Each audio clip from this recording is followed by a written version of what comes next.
47 men, one mission, zero chance of survival, and every single one of them knew it before they even left the house. This isn't the Hollywood movie, this is the real story, and it's far darker, far more complex, and far more human than anything you've seen before. But before we get to the bloodiest night of 18th century Japan, we need to talk about a gift, or rather, the lack of one. Because everything that follows, every death, every sacrifice, every drop of blood, traces back to one man who refused to bribe the right person. It's April 1701. Imperial envoys from Kyoto have arrived in Edo, the seat of the Tokugawa shogunate.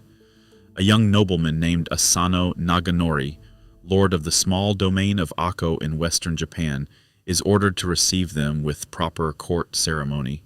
To learn that ceremony, he must be trained by a powerful court official named Kira Yoshinaka. The other lords receiving envoys gave Kira lavish gifts to ensure his full cooperation. Asano gave almost nothing. Kira made him pay for it through weeks of relentless taunting, public mockery, and deliberate humiliation in front of the very people Asano was supposed to impress. And here is the detail historians still argue about to this day. We don't actually know exactly what Kira said. The record only shows that Asano finally snapped, drawing his sword inside the shogun's palace, slashing Kira across the face, and crying out, "This is for the grudge I've had against you." What was that grudge? We'll come back to it, because the answer, or the lack of one, changes everything. Drawing a weapon inside the shogun's palace was an automatic death sentence. No trial, no appeal. Asano was ordered to die that same day, and here is the part that lit the fuse. Asano was dead by sundown.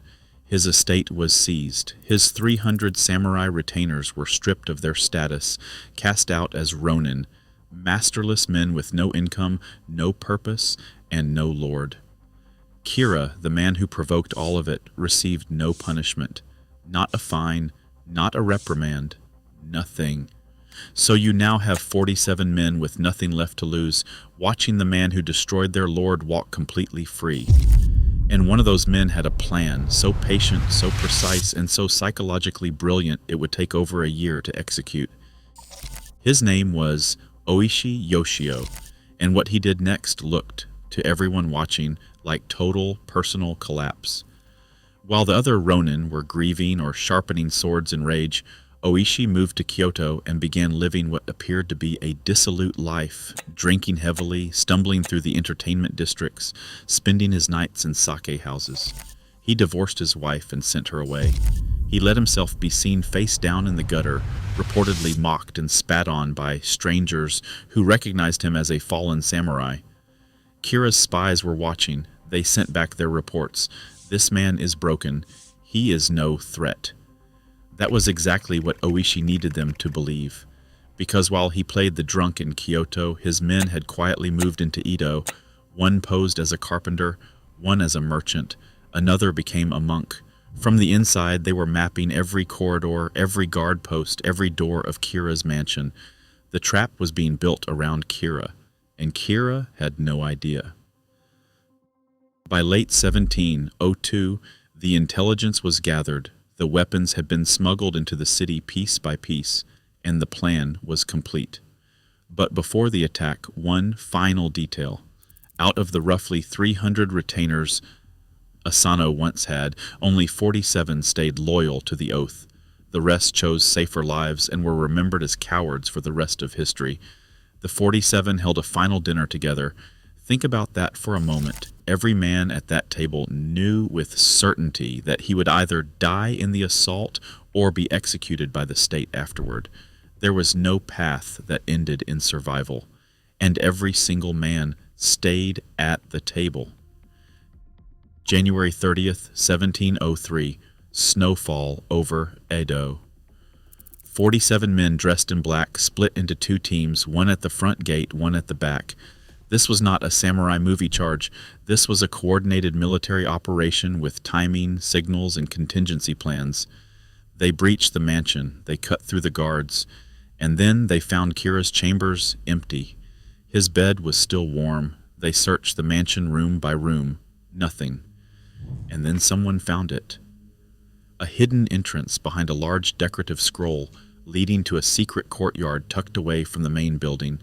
Inside, crouched in the dark, was an old man in white sleeping robes. Oishi offered him the chance to die by his own hand, the honorable death of a samurai.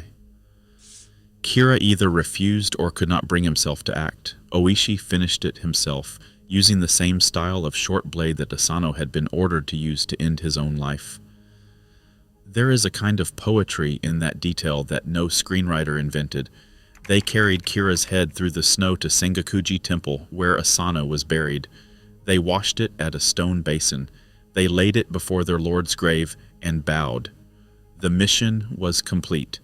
They turned themselves in voluntarily. All 47.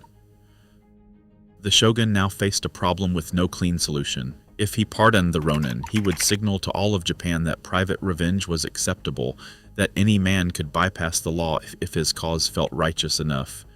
The entire authority of the shogunate would crack. If he executed them like common criminals, men who had avenged their dishonored lord in the most loyal act imaginable, he would ignite nationwide fury and be remembered as the ruler who punished devotion itself.